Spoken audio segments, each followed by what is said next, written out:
Awesome. Well, good morning or afternoon. Welcome to the third installment of the U.S. Department of Education's webinar series on blending and braiding. I'm Stephen Costio, and I will once again be your host to dig into today's topic, which is strategies for coordinating services across state and local agencies and partners. We will start today with a short presentation from the Forum for Youth Investment, turn to a moderated discussion between state and local leaders who are coordinating funding across sectors, and wrap up with some reflections, takeaways, and additional resources from the U.S. Department of Education and the Children's Funding Project. Once again, this webinar will be recorded and shared with registrants and attendees along with the slide deck.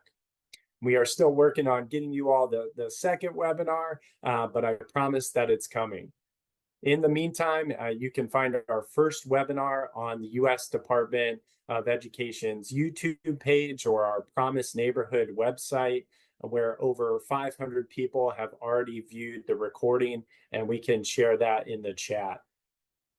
While we do not have explicit time dedicated to questions and answers today, we encourage you to share your questions using the Zoom chat and the Q&A function. We and the panelists here, we will answer as many questions as we can during today's webinar.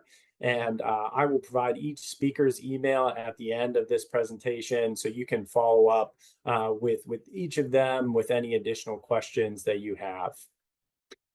Our last webinar looked at strategies and funding streams across the federal government, and we had experts provide a framework for blending and braiding funds, and several agency leaders shared how their programs contribute to a cohesive cradle-to-career vision.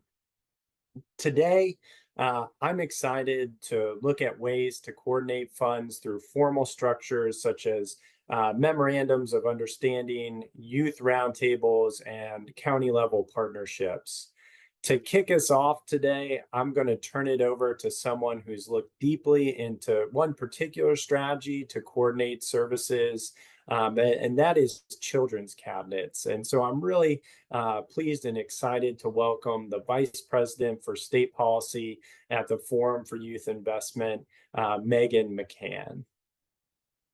And I will stop sharing my screen here. Megan, I'll turn it over to you so you can start sharing your screen and share your insights about children's cabinets with us today.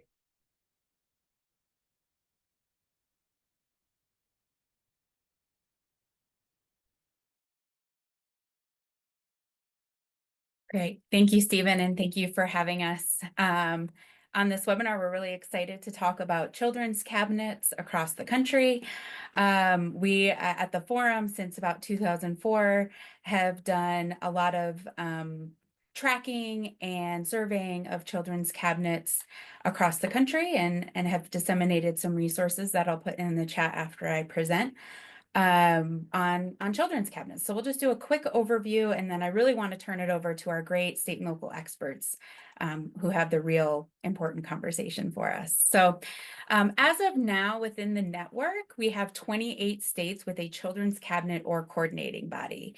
So really casting a wide net in what we mean by children's cabinets for purposes of the network, and thinking about broad-based coordinating bodies that might be focused on a specific topic, and those that might be focused on children's issues across the state in general. 10 of those cabinets are within governor's offices. They're not noted on the map here, but we can certainly share that information if it would be of interest. And the rest are within various agencies or local organizations. Some common themes that we've been tracking and reporting on across cabinets is around funding, strategic planning, the purpose of the cabinet, the topical focus, governance structures, and membership and staffing. So, the topic focus really varies from mental and behavioral health. In some coordinating bodies, whole child approaches within state boards of education, and some are very broad. Typically, within membership and staffing, and I'll get into some of these a little more specifically, but within membership and staffing, we do see the majority of children's cabinets include K-12 education or representation from K-12 education, health and human services, and or a children and families agency. Focus on children and youth in the state. That makes sense. In terms of staffing, we know that most of our cabinets have less than one full-time staff person supporting the administration of the cabinet. We do know 7 states from a prior survey, 7 responses indicated that they have more than 6 staff. So it really varies from less than one full FTE to multiple staff per agent or per cabinet or coordinating body. So as we think about, what is this mechanism for collaborating and bringing together funding and policy, those are some important considerations and some themes that we've seen. Looking at funding, we know that funding happens in various ways. There's various levels of funding. As with most state level policy work, it depends is my primary answer for every question I get asked. It really does depend in this case as well. So some cabinets are funded through the governor's executive budget. Some are funded through a special fund established for the purpose of administering the cabinet.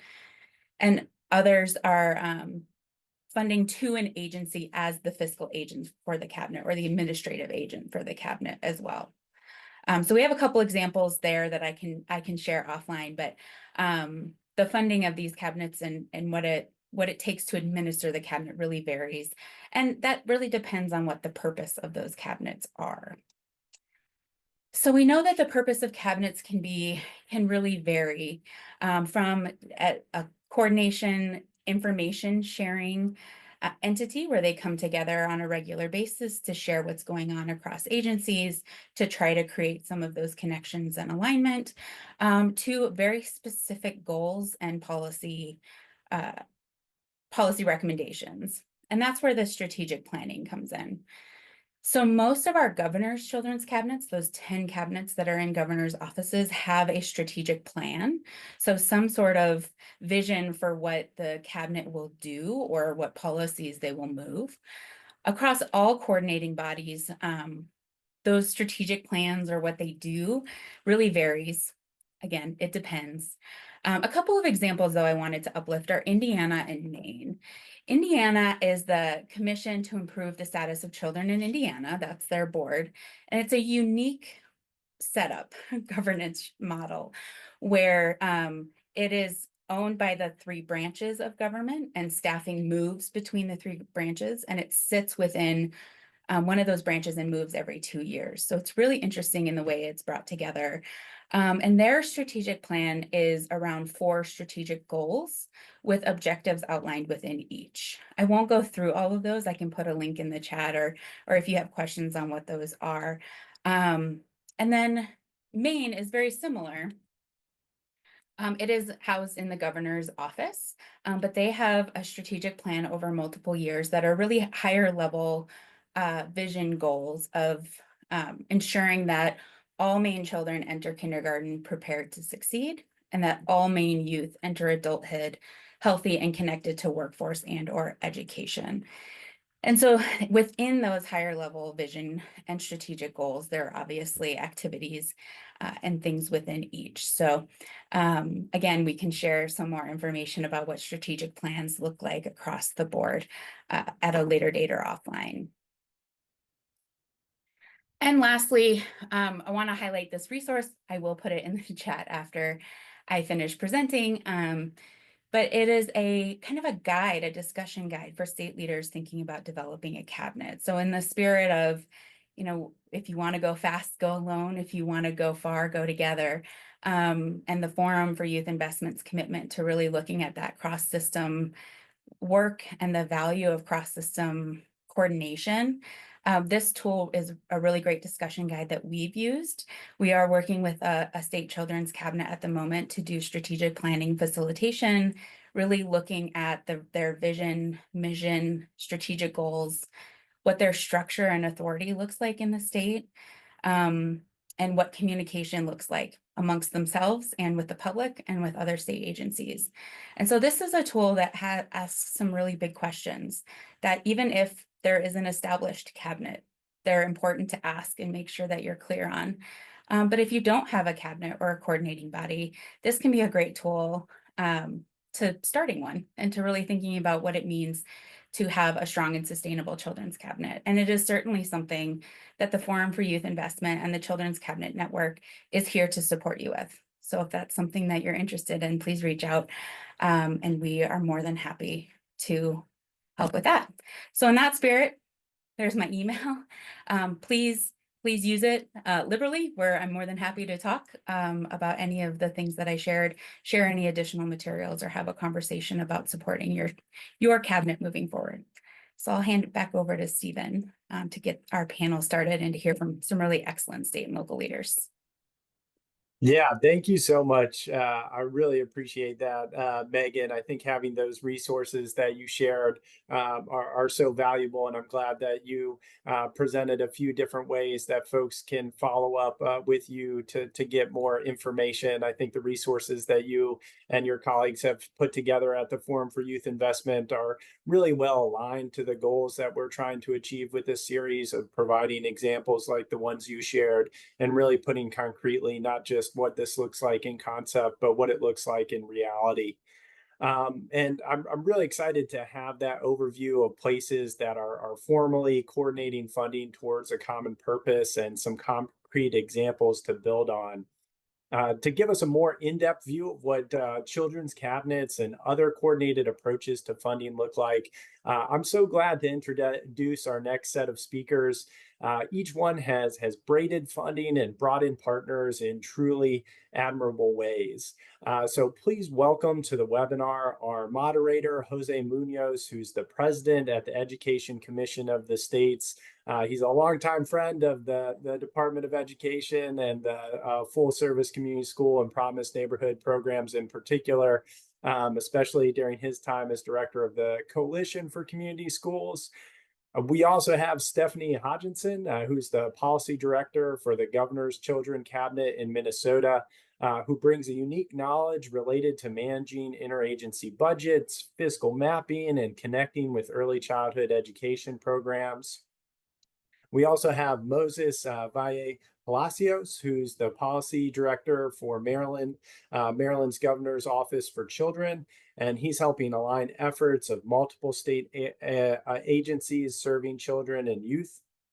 Walter Rodriguez is also here, who's the Sun Service System Program Supervisor in Multnomah County, Oregon, where he has helped build robust partnerships to guide their community school strategy through coordinated funding between city, county, and local school leaders.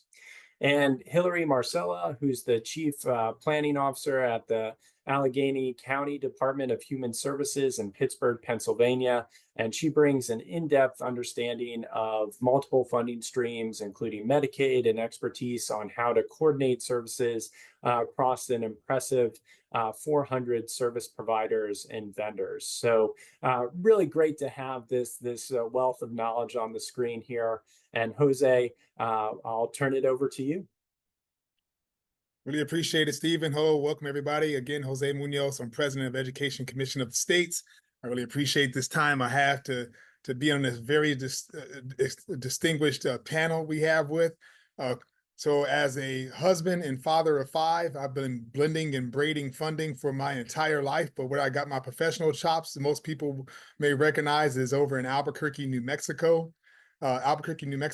Where I worked with the ABC Community School Partnership, which was a great collaboration between the city, the county, the school district, the United Way, the community college, and the Hispanic Chamber of Commerce.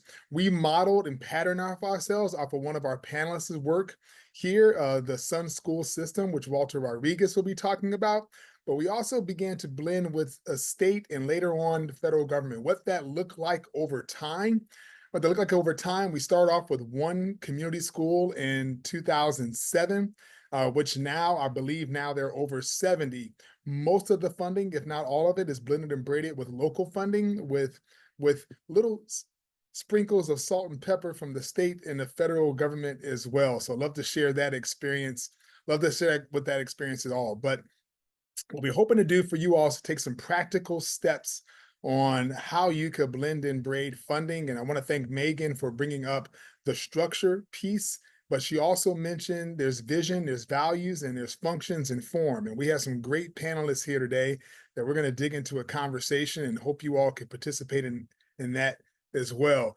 I want to start off with Stephanie. How you doing, Stephanie? I'm doing well. Thanks for having me. Good to be here. Yeah, it's good.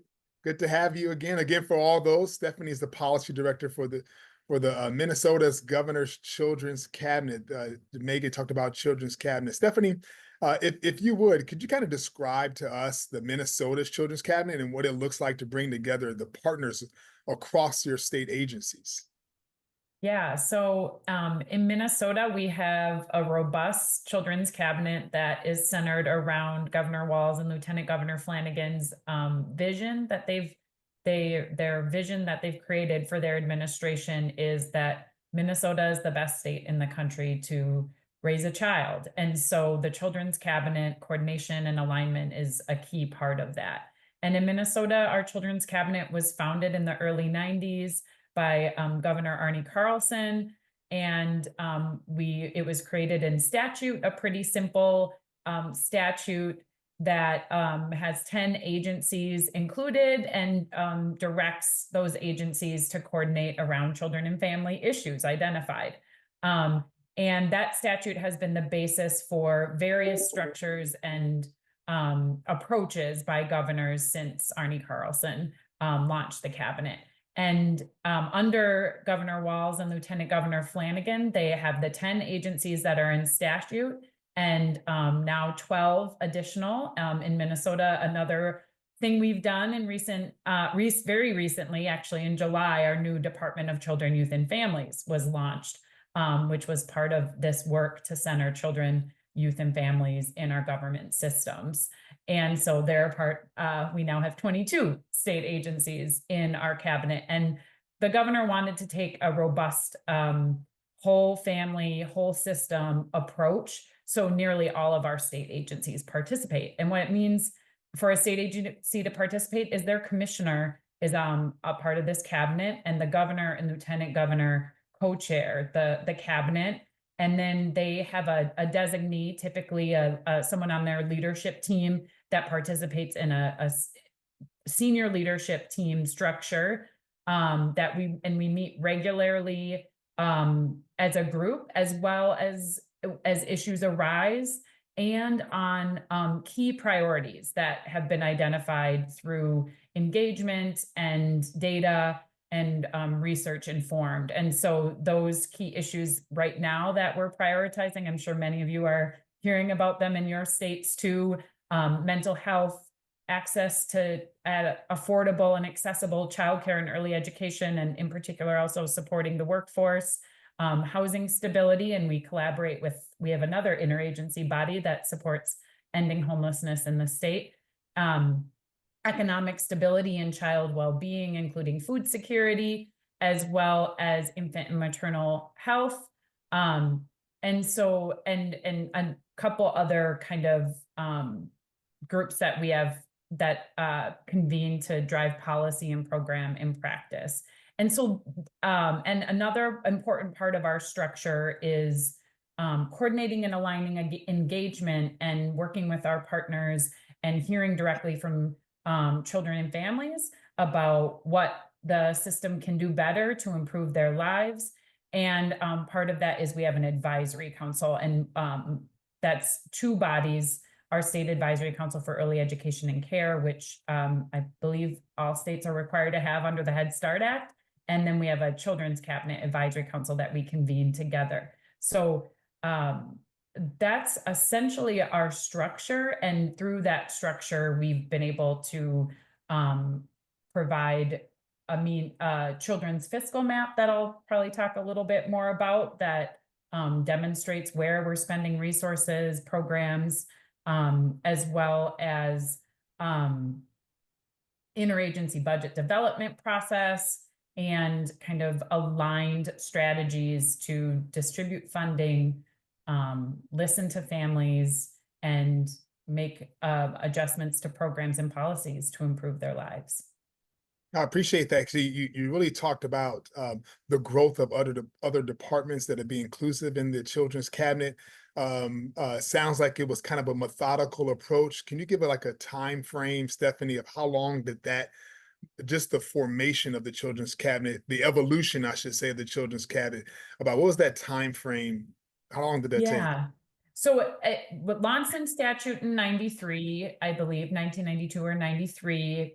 For a couple years in between there, it remained latent. Our former governor, Mark Dayton, relaunched it with a focus on early childhood and early childhood education primarily. And so that was during his administration in the early aughts and 2010. And then when Governor Walz came into office in 2019, he relaunched the cabinet and using that structure and statute, like I mentioned, and also issued an executive order placing children at the center of government. And I'll put our website in the chat, and has a lot of these resources for folks who are interested in learning the specifics.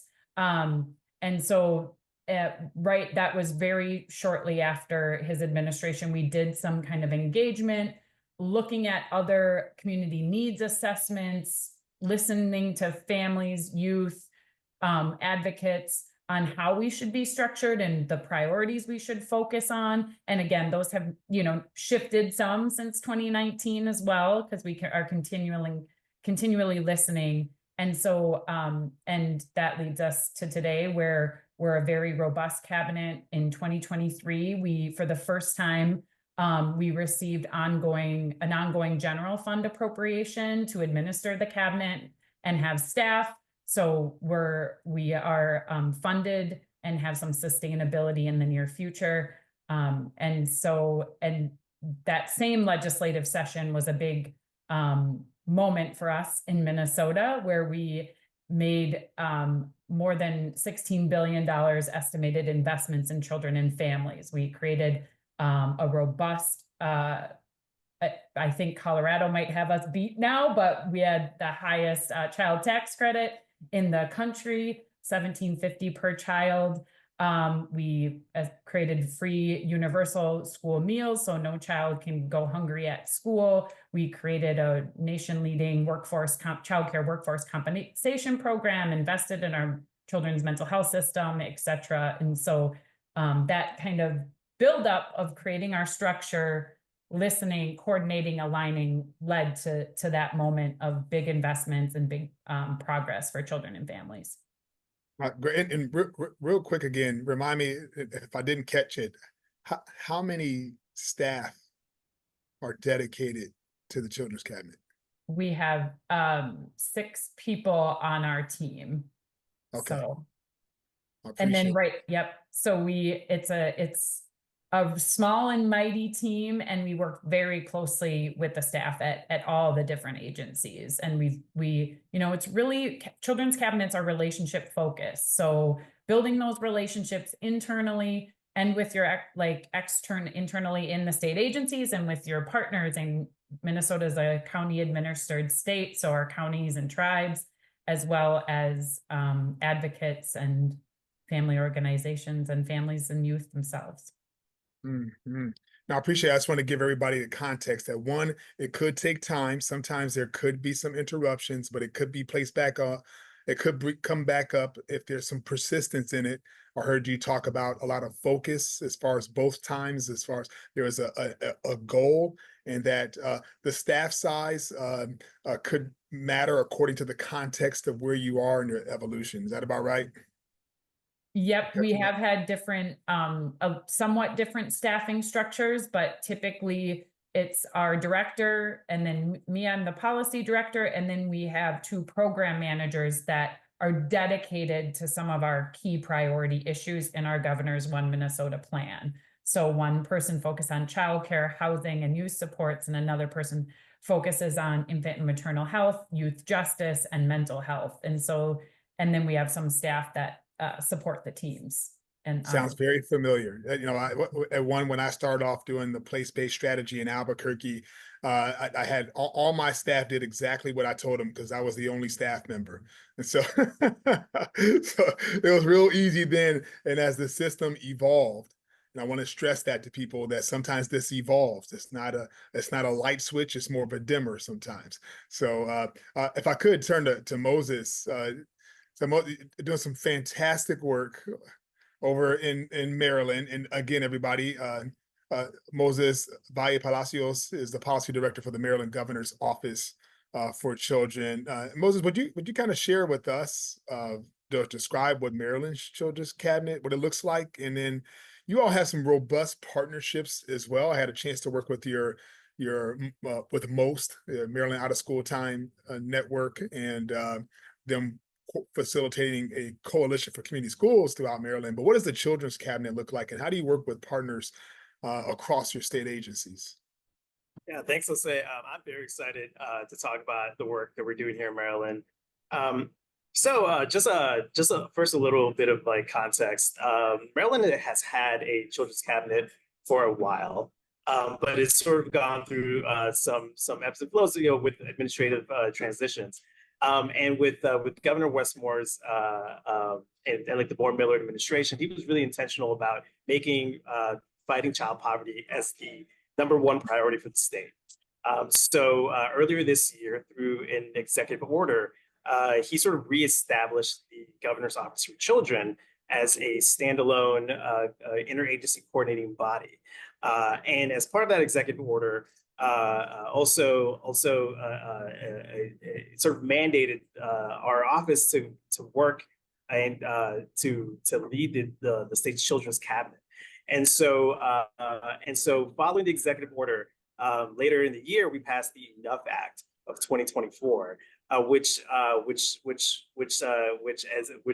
sort of like stood up the Enough Grant Program, which some of you may have heard of, but it's sort of our place-based initiative right now to fight to fight child poverty in the state.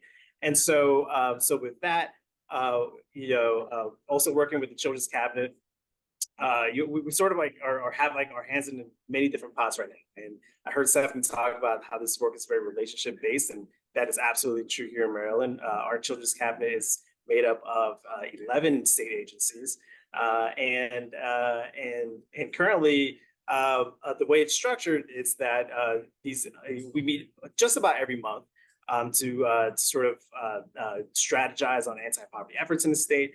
We also, from Children's Cabinet work, we've also spawned off several working groups that are focused on key priorities in the state around reducing child poverty, which include, for example, increasing access to public benefits. It includes, of course, standing up the Enough Initiative, which I can speak about a little bit more in a little bit, but also, ensuring that families have sustainable income. And targeted job creation, but also that families are healthy and economically secure. Communities, we're really in safe communities. Of course, community schools are a big part of that. So that's sort of like the general like thrust of the Children's Cabinet and the Governor's Office for Children. I will say to the sort of like organizational structure, we have a staff of about 13 people and are growing. In our current form, we started out in May with just a handful of staff, and have since started to bring on more. And so we're growing. I think we're bringing on more people. So there's a lot of work. There's a lot of we're a small but mighty team. We get our funding sort of appropriated from the General Assembly to stand up this work. But so our mandate is both specific and broad. We sit in the governor's office, and we're also involved in developing policy recommendations, right? So we have a pretty broad mandate, and the Children's Cabinet definitely like serves a very important part in sort of being like a platform where agencies can come together, strategize, and also and sort of serve as a sounding board for various child poverty fighting initiatives. So you all both, you and Stephanie, talk about the evolution of information of your children's cabinets, and some of the staffing also sounds like it's evolved. Maybe we'll get back to this later, but I'll be interested just to put a pin in it for right now, to explain later about how do you how that staff is formed. Are they part of one department or part of the multiple agencies that you all talked about? So put a pin in that for right now. But being a local person for most of my career here, I'm really interested in taking this to Walter, the Sun service system, on what this looks like at a county level, having worked in there. And Walter, again, like I said before, when I became the first executive director for our local blended braided initiative in Albuquerque, we had a team of people come out and visit the Sun service system before you were actually in this role. You may have worked there, I don't even know, but you may have. Can you kind of explain to us what that coordination looks like at a local level? Absolutely. Yeah. So just a little bit more information, right? Multnomah County, we work with the city and our school districts to fund our community school initiatives. And so coordination looks like a lot of meetings, lots and lots of meetings, and really intentional meetings, and having a lot of opportunity where we're convening all these stakeholders by different bodies. We have some intentional groups that we've created over the years, right? We initially started just as 8 sites, and over the course of 25 years, we're at 94 community schools. So to your point earlier, Jose, it is a slow process. It takes time. But through this work, what we've done, we've established a set of expectations from all of the expected organizations and institutions. We have in intergovernmental agreements stating the responsibilities of the city, the responsibilities of the county, the responsibility of our school districts, as far as how we're showing up. What are the expectations of everyone, as whether it's participation in advisory boards, representation in different committees. And we've established 3 main kind of bodies of advisory and support. So we have what we call our sponsors table, which is comprised of the mayor of the city of Portland, the chair of Multnomah County, and the superintendents of our school districts. And they don't meet super regularly. They only meet around, because their focus is around funding and around policy. And when we convene those folks, we work with them to get them an idea of what's going on, what are the needs of the system, what are some changes we need to make, that they need to provide their input and guidance, and then make some policy decisions. So we have that advisory kind of group called the sponsors table. We also have what we call our coordinating council, which is comprised of representatives from the city, representatives from Multnomah County, representatives from our school districts. But we only allow, we're currently in partnership with 6 school districts, but we only allow 3 to not over represent some of our school districts.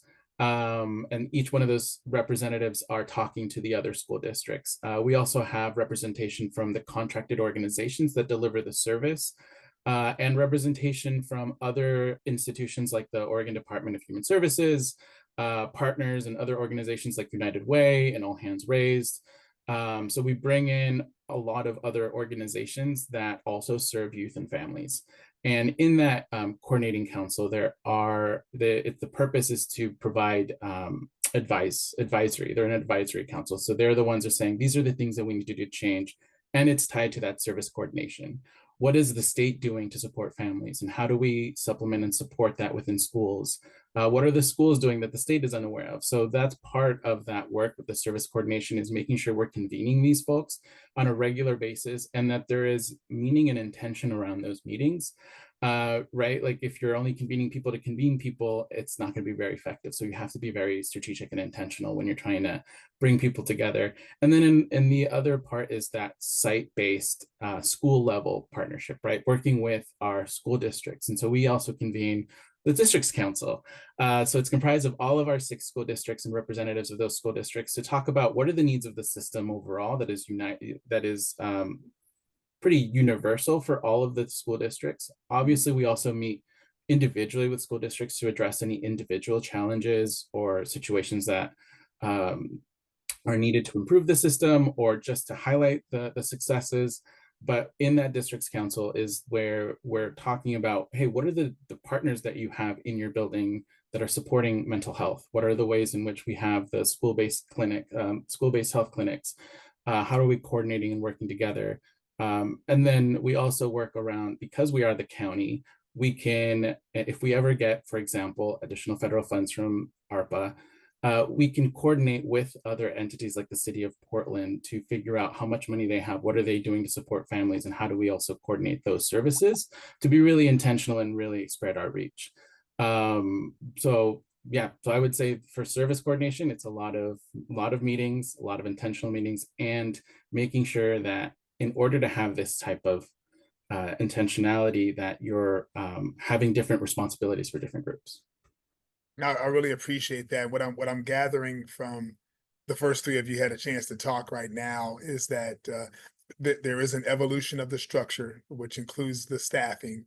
I heard also there's some process in place, Walter, in particular yours, meetings and meeting often, and I hear communication and coordination that is taking place that your office sounds like is the what do you call them, the band leader of the band, to get everybody to, that they could all play great instruments, but you're composing it in a way where it sounds beautiful together. I got that from my old co-worker Krista Rowland, who loves music. So I'm hearing some common themes right now between Stephanie, Moses, and Walter in regards to the structure and the function that folks have. And I love to hear to bring in Hillary Marcella, who's the Chief Planning Officer again for Allegheny County Department of Human Services out of Pittsburgh.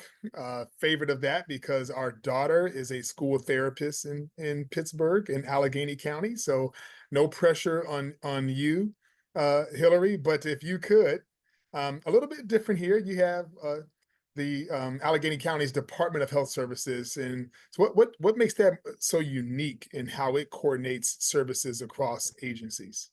I'm so excited, Jose, that you have a connection to Pittsburgh.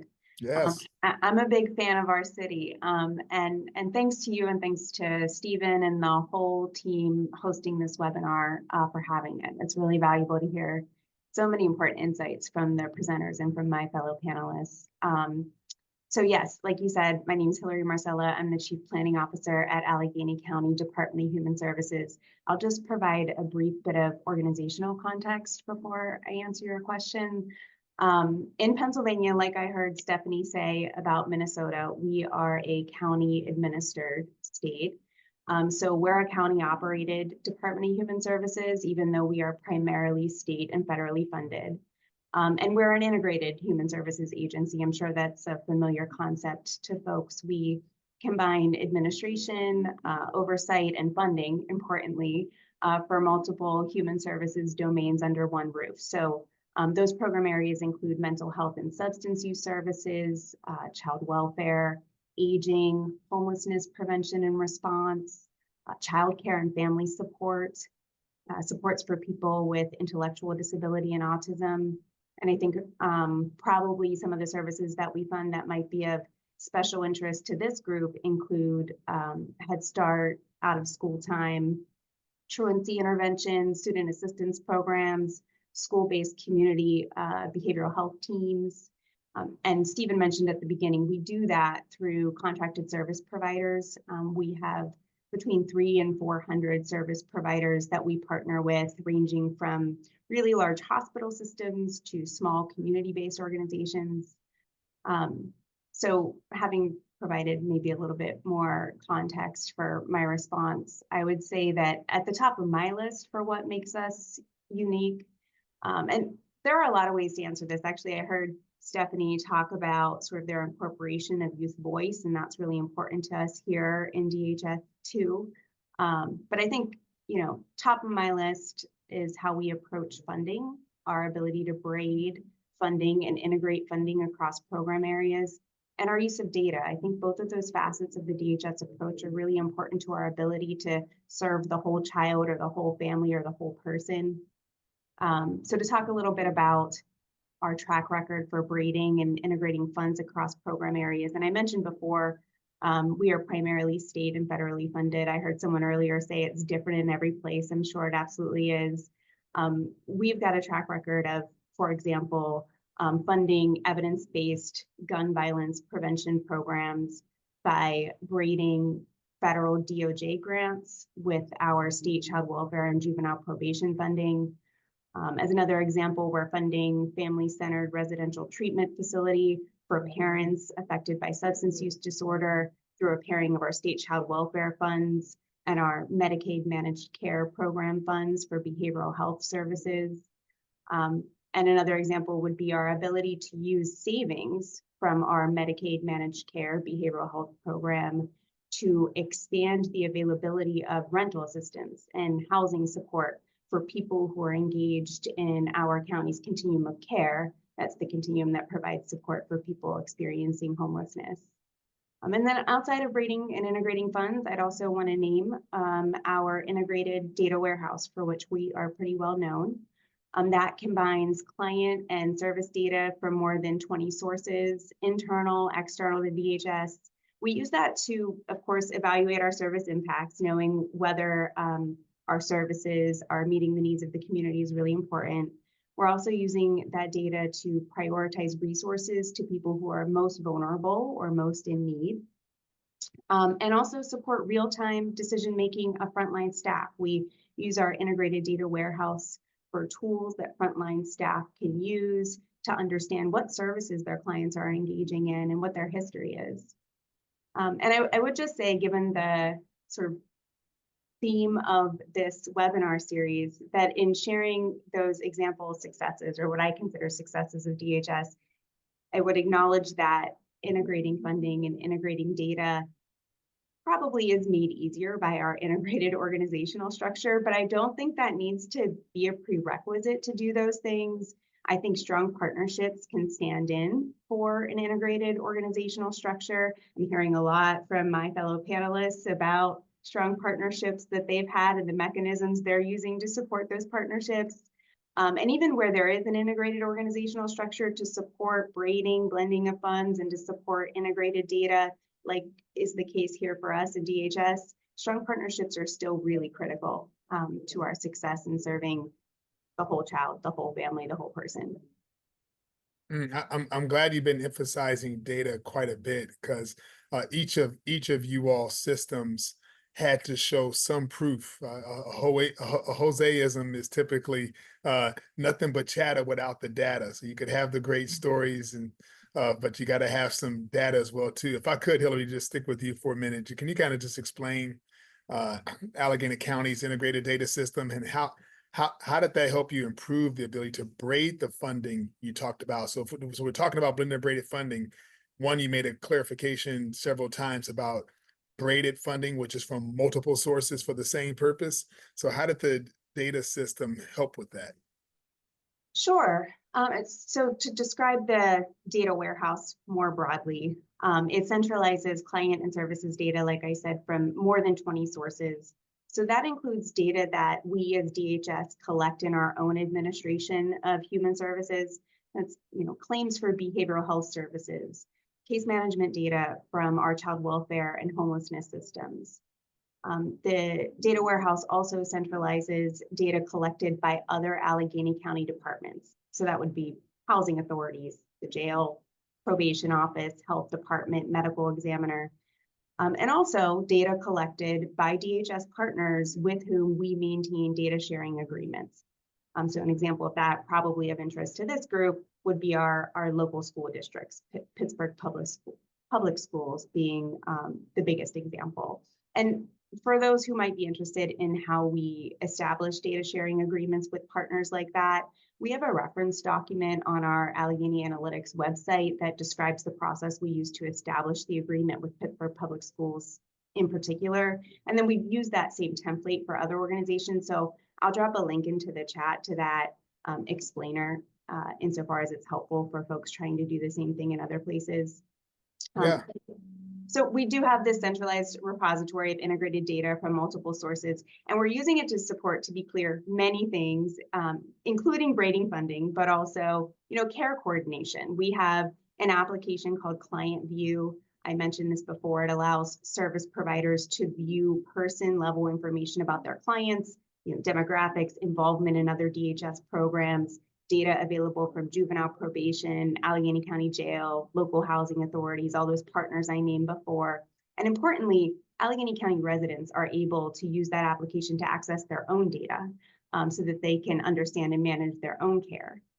We use our data warehouse to share information with the public. We have public-facing reports, dashboards, and tools that folks can use to understand community needs, to understand human services and how we're doing. We very importantly use data for prioritization of services, particularly in areas where services are scarce, like housing. In those cases, data-driven models provide decision support tools for staff who are in the seat of determining program eligibility and prioritizing clients for services. So a good example of that is our Allegheny County Housing Assessment, which is used to prioritize housing to the most vulnerable individuals experiencing homelessness. And finally, of course, program evaluation. As you said, Jose, that's a really important part of our use of our data warehouse. We conduct process and outcome evaluations, even randomized control trials to understand the efficacy of our programs. But to the point of your question, integrated data is also very helpful to our funding approach. It both helps us to understand the needs of our clients, as I've said before, and it helps us to demonstrate their eligibility for various funding, irrespective of the door of the system that they came in through. So an example I'd raise up for this is how our integrated data helped us to justify the use of state child welfare funding for some of our prevention programs serving families who are not currently involved with child welfare, but at very high risk of involvement with child welfare. So a particular program I'm referencing here in Allegheny County is called Hello Baby. It's a voluntary service, like I said, for families with new babies, not known to the system, but at high risk for system involvement. And what it does is uses integrated data to determine risk and then offers differentiated supports based on individual family needs. There's lots of other examples, particularly when it comes to the use of using Medicaid, behavioral health Medicaid dollars to support partial parts of a program where data is really helpful to demonstrate that, for example, people in our housing and homelessness programs have unmet behavioral health needs. And so there's an appropriate use we can make the case for there. Well, I really appreciate this time. I wish we had an abundance of more time because I have a number of questions that are going around in my head right now. If I could just kind of summarize, and then I'll pass it back to Stephen a little bit. What I heard a lot from each of you is one, each of you talked about the form of how you were created and how that form, according to your context, allowed you to included the integration and inclusion of other agencies across states at the state level and agencies at the local level, whether it be your own. And I know, Walter, just to add to your story, you work with 5 school districts across the entire county. Thanks. So you have some structure. Yeah, some structure around there. Each of you all also mentioned some processes you have in place as far as how you meet. Some of that is even in regulation, as I hear executive orders from the state level, how that happens. And then Hillary, I want to just highlight the importance of the data that you mentioned, and how that's collected. I'm sure each of us are going to want to dig into the steps you talk about how to create that. But I think it's important to emphasize what you had said earlier about the relationship piece that each of you also had talked about from governors that came through and from the county perspectives that you all each have given as well. From the blended and braided approach, just having been in the practice, there's a common phrase that we had in our agreement locally, that I still use today, is that we want to effectuate the administrative efficiency of the funding of programs for children, right? For children is the impetus of why we create these braided blended forms. And it just makes good sense to actually bring our resources collectively together. So in order to do that, it takes some type of coordinating body, whether that's at a school level, which Walter highlighted as far as community schools in particular, and Moses, you mentioned that as well too, as far as community schools, but it also takes it at a city county level, and it takes it at the state level too. So essentially what you all in process of creating is what we all hope for, an ecosystem of coordination. So appreciate you all's time with us, and I'll pass it back over to our friend, Stephen. Thank you. Thank you all.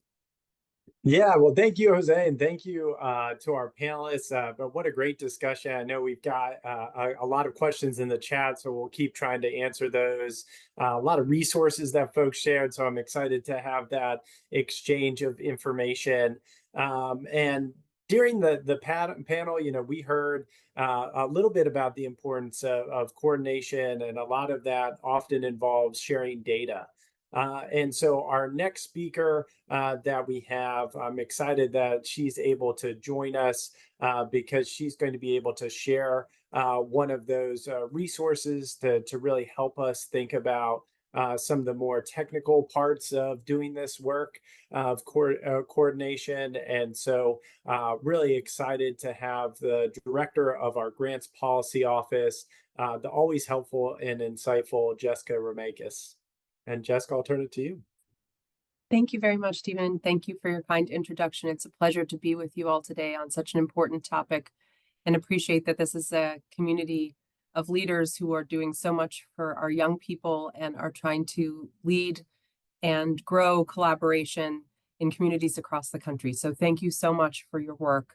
We do know at the department that, of course, sharing information with partners is really important, and that there are resources that are available on how to do that. And I love hearing the discussion about the resources and shared in the chat for examples that can be looked to for replicating in other settings. And one set of questions that we know comes up in a variety of ways is related to how to share data when we know that we also have to safeguard student privacy. So FERPA is often something that can be invoked when people might have concerns and not have a sense of clarity around what the parameters are and how to be able to navigate the Family Educational Rights and Privacy Act effectively to also enable the type of collaboration and data sharing that is part of the discussion today. So the resource in the chat is available to answer some of the common questions on how to navigate those considerations. We know that data sharing can be done in ways that is compliant with the requirements of the Family Educational Rights and Privacy Act. And we want to do all we can to support that awareness so that FERPA is adhered to, while also doing all we can to provide evidence-based strategies informed by the best data available for our students and communities. So we hope that you find that resource helpful, and I'm glad to be able to highlight it for you today. If you have any questions related to it, our excellent Student Privacy Policy Office at the Department of Education, very important to us in the Grants Policy Office, and partners providing a lot of technical assistance and support in a variety of ways. They would be happy to answer clarifying questions, and I'm happy to turn it back to you, Stephen. Thank you. Yeah, well, thank you so much for joining us, Jessica. I'm really excited that we get these resources out to folks, because I've seen in the chat that those templates, that information is really helpful for this series. So glad that you could share that. And last webinar, I shared the database from the Children's Funding Project, a nonprofit helping bring strategic public financing to communities across the country. During today's webinar, I am honored to welcome the founder and CEO of that organization, Elizabeth Gaines, to help round out today's discussion with some closing insights, additional resources. And so, Elizabeth, without further ado, I will stop sharing my screen and turn it over to you. All right, clicking, got it. Thank you.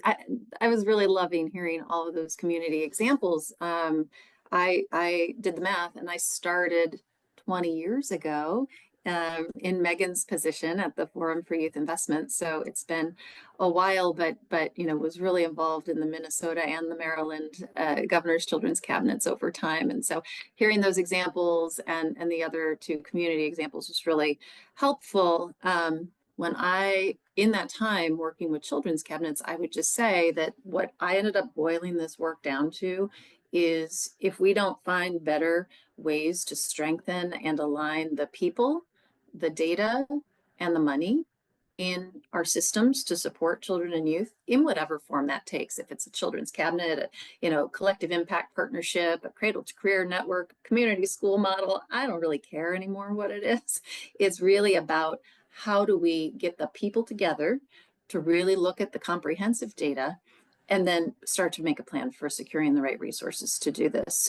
So I formed Children's Funding Project about 8 years ago to respond to that last piece, the money. It really felt like we just didn't have a national organization that was just paying laser focused attention to the money in the systems to support children and youth from the time they're little to the time they're big in all of the different systems and at all of the different levels of government. So we needed better horizontal alignment across those systems, and we needed better vertical alignment from federal, state, local. So that's really what we focus on doing. And Children's Funding Project has been essentially finding ways to help operationalize the parts about the money for folks. So we call it strategic public financing. And what that essentially means is we're helping people to answer in their community, answer themselves 3 questions. What are we currently spending on our goals for children and youth? What should we be spending on our goals for children and youth? And where can the resources come from to fill the gap that inevitably is there between those 2 things? And so we talk about fiscal mapping to do the first thing, cost modeling to do the second thing, and then doing the revenue options research and actually pursuing revenue to do the third thing. So when we're talking about in the context of this conversation around blending and braiding funding, we are at that time, and I said to Stephen when we were planning for this conversation, we are at that time in the cyclical nature of this work where these federal stimulus dollars are going to be receding into the distance. We're entering a new administration where there's been pretty clear indication that cuts are something that are going to be on the table. Communities and states are going to start talking about how do we blend and braid the funding that we already have and protect what we already have and use it in more efficient, effective ways. I would argue that the best place to start in doing that is to have the answer to that first question. What funding do we currently have? So we do this fiscal mapping work. We have over the last, I'd say, 4 years, built an approach, and Minnesota and Maryland are both part of that approach. We've got about 20 states now, and I bet I could share my screen in a quick order. Let's see if I can do it in the time that we have here. We've got, if you're in one of these lighter blue states, you can go into our site and you can actually access fiscal data.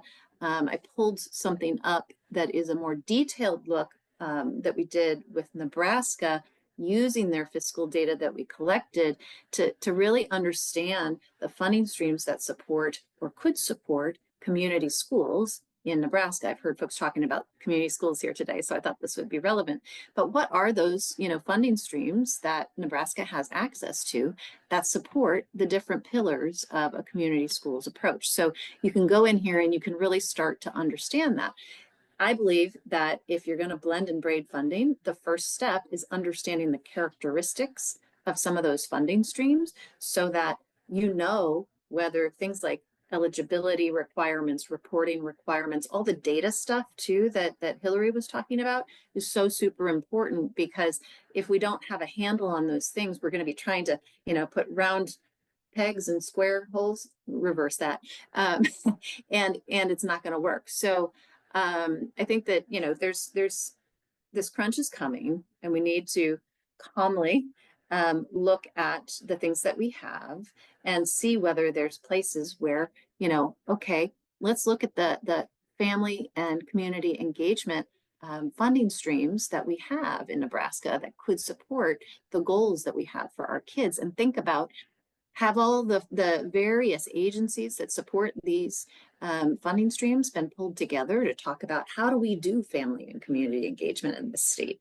So I think the devil's in the details in a lot of this stuff, and that we should find ways to really actively just get a handle on it and have an accounting of what we're doing, and start to pull those people together that can think differently and more collaboratively together about how the dollars work, And then the other thing I can't leave without saying is on the revenue side, once we've understood like what the true cost of doing the things that we have as goals for our kids is, we know that there's a need for new revenue. And so we've had a lot of success with folks at the state and community levels in the years that we've been around in actually pursuing new revenue at the ballot and within cities and counties. So that's going to be a direction of the next couple of years, I think, and folks should start to collaborate with one another to think about how they build those coalitions to pursue that kind of work. So I think that might be all the time that I have, Stephen, but hope I got some things in there. Yeah, so thank you so much. And I know there are a few questions about the links that Elizabeth, you shared. And so I appreciate, Allie, you putting those in the chat for everybody to reference. A lot of great resources at the Children's Funding Project for folks who are involved in blending and braiding. So really encourage you to check out the fiscal mapping resources that Elizabeth shared. And again, that funding database I know has been really helpful for folks that we shared during the last webinar. And this concludes our third webinar in this series. We hope you join us for our final two webinars listed on the screen here. You can find how to register for those in the registration page for the whole series. Our next webinar will be on December 5th. We will bring in philanthropic leaders to talk about their role in blending and braiding. And our final webinar will be on January 16th of next year, where we'll focus on the role of nonprofits and how they often serve as quarterbacking or backbone organizations in braiding funds and bringing partners together. If we did not get to your question today, I know there were a lot, we were trying to keep up with them. Just want to make sure that you have the speaker's contact information on this slide. We will share the recording once we get it formatted and accessible for everybody, and the slides, so that you have that information after this webinar. And I encourage you to reach out to keep this conversation going after this webinar. I will also express some appreciation for all of you who have shared your own examples of the work you're doing to coordinate funds during this series. Please keep sending those my way. We're really excited to see those and work those into the work that we're doing at the department.